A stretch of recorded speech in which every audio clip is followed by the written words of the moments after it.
Direction le golfe Persique où l'un des plus grands navires de guerre au monde est désormais déployé.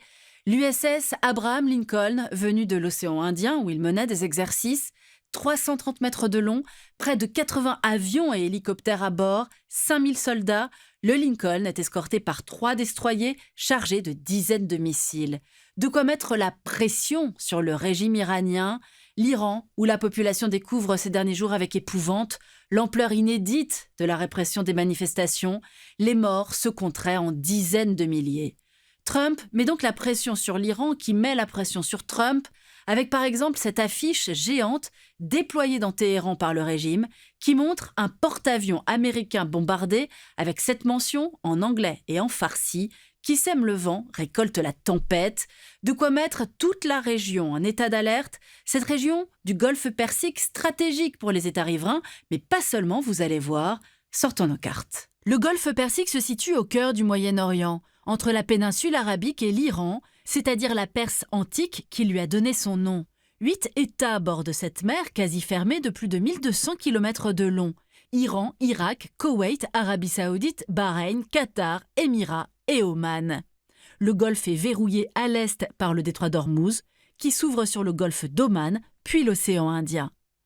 Les terres et les fonds marins du golfe Persique recèlent un immense réservoir de pétrole et de gaz naturel. Aujourd'hui, la région produit un tiers du pétrole mondial et contrôle plus de la moitié des réserves connues. Elle produit aussi 17% du gaz de la planète et détient 40% des réserves.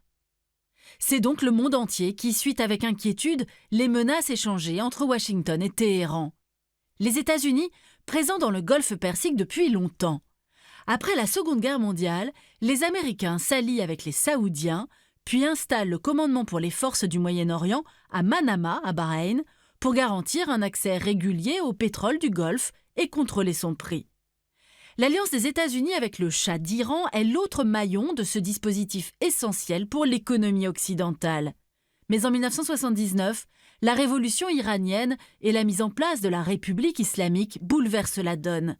L'alliance militaire états-unienne avec l'Arabie saoudite et les pays arabes du Golfe se resserre contre l'Iran.